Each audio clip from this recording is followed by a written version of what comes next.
Hi.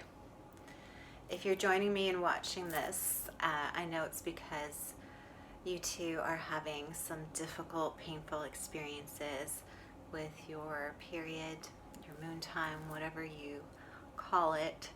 And I'm sorry that you have to go through that. I had very painful periods for most of my life.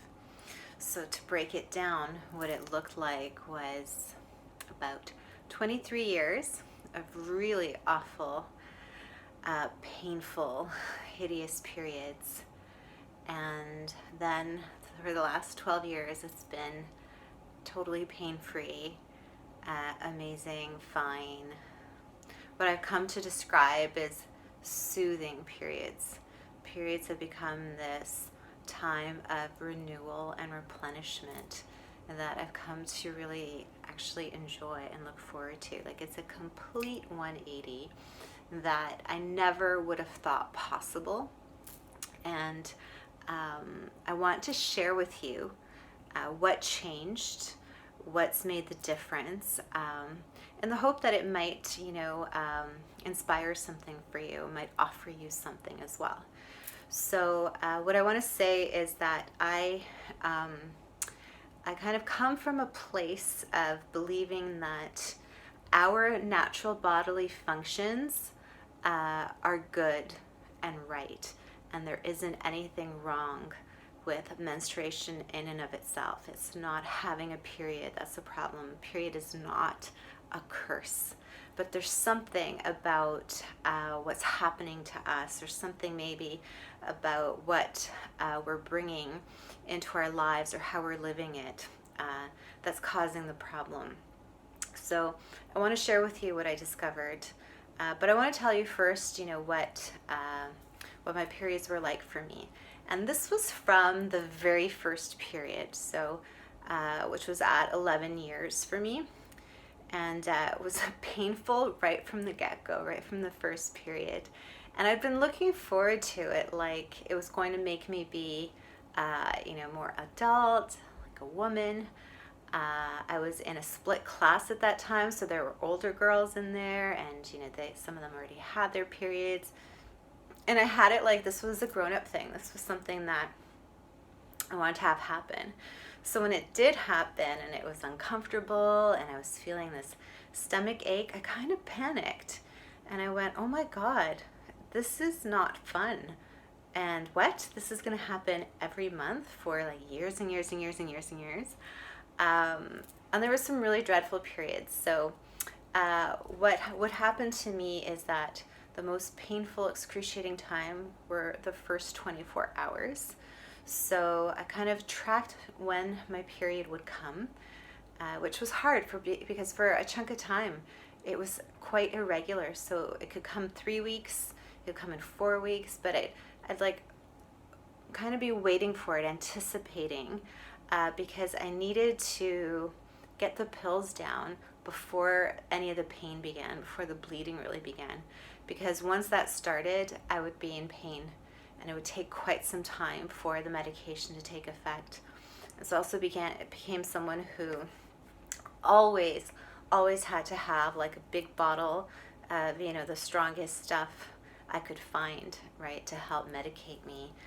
Because the worst thing in the world was to be caught without it and to feel this pain, which felt like this kind of tearing apart from the inside, like very fiery, burning sensations. It would shoot down. I felt it like in the right side of my pelvis. It would shoot down into my leg and into my back. The worst times, if I didn't catch it, I'd get close to fainting, break out into sweat, even feel tremors. Like you could see this one picture from this event that happened. And that would be the other thing too. I'd dread when there were, functions and like responsibilities to carry out, and oh fuck, it's the first day of my period. So, one period landed right on the day of a very big event my organization was putting on and that I was in charge of executing, and it was barreling through. And when I look at pictures from that event, I'm like this ash gray color, And it was just sort of cobbling myself together, like barely holding it together, in order to, just crash and fall apart afterward when I could. So it just became really unsustainable for me. Not just, the stress and the resentment of this monthly onslaught, but also just the toll it was taking on my body as well, with all the painkillers I was taking and real resentment, that I felt. And I saw, my mom had cramps, and I grew up with this story that this labeling of menstruation or menstrual time as a curse. And so I did have that idea, like, well, this is normal, and fuck, it's just part of being a woman. And I want to acknowledge and say it's not just women who bleed. There are trans men, there are non-binary people who bleed.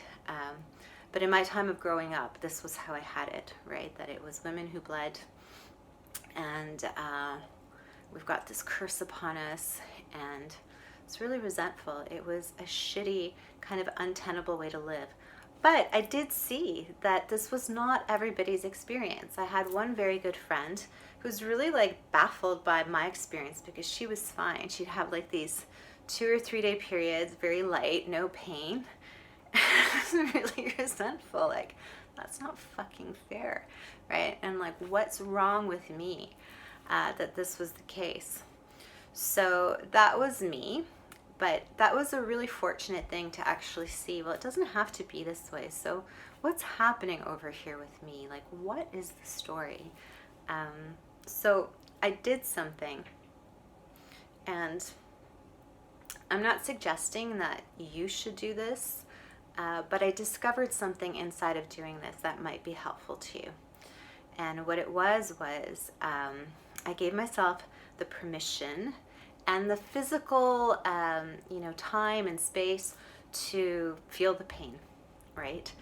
So I thought, and at that time my life was, not very good on different levels, job, relationship, home life. I gave myself time and space. I thought, okay, my period's coming. I'm not going to take any painkillers. I'm actually just going to see what happens. Just let myself feel this pain. It's usually the 24 hours. If I can't manage the 24 hours, I can, opt to take something to alleviate the pain. But otherwise, let's do this. Let's just see what happens if I let myself feel this pain. And it was brutal. It was, kind of dark night of the soul. And what I found was this, like, I haven't had any babies myself, but I kind of liken it in that way to a natural childbirth in a way. If we allow ourselves to feel pain, and that kind of pain, it's somewhat of a shamanic kind of journey that we end up taking. And there's something about descending into the depths, a different realm, a different consciousness. Because if you've had like this kind of searing, blinding pain, like my experience of it is like I go out of my mind a little bit, right? There was one time where I had an inexplicably like awful period, so painful that I was like on the floor moaning, making sounds. My partner at the time afterwards said, "You made some sounds I've never heard a human being, say." Like it freaked him out. And it was the worst kind of pain that I just stayed with, I just was breathing. I was letting myself feel it, not resisting it. And when we are able to do that, there are messages within the pain that open up and show themselves. And so what showed itself to me that I think has resonance for a lot of women, a lot of people who are experiencing menstrual pain, is this, that our menstrual pain is the result of repressed anger. So there was a few different ways that I felt and experienced this. One was a cultural kind of broader thing of, growing up feeling that I was inferior. I mean, we live in a toxic, misogynist, racist, classist, system and structure and world that really denies us our own agency. And this takes a toll, right? I grew up with the messages told to me like, no, you can't do this because you're a woman. Women aren't as good at doing these things. And we internalize these messages, whether we're aware of it or not.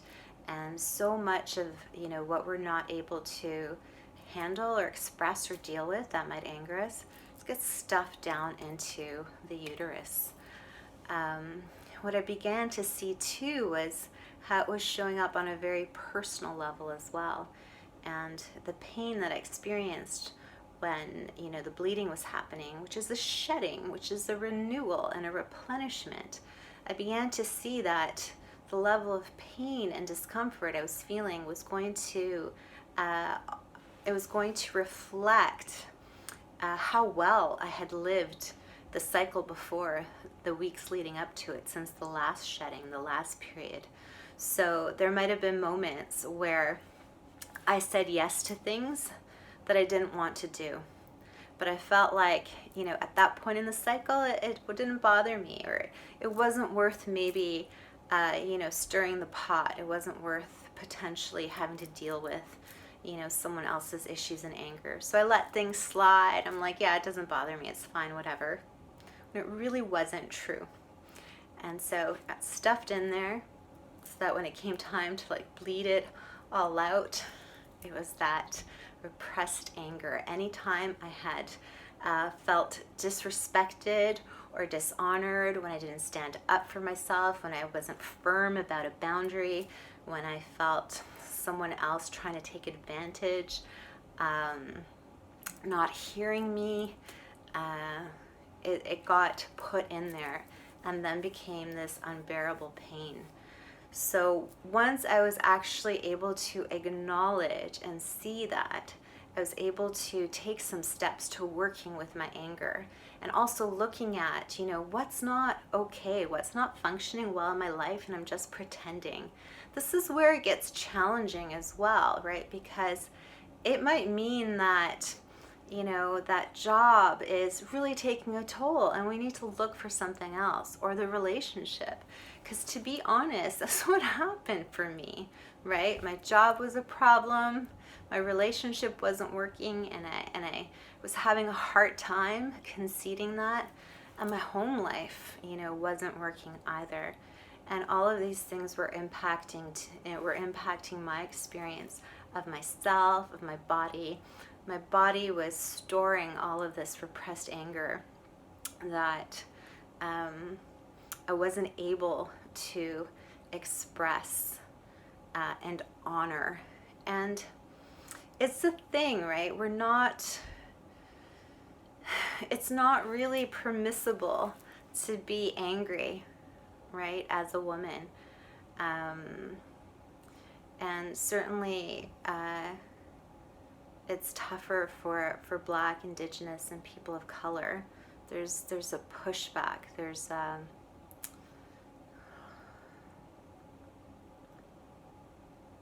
a danger.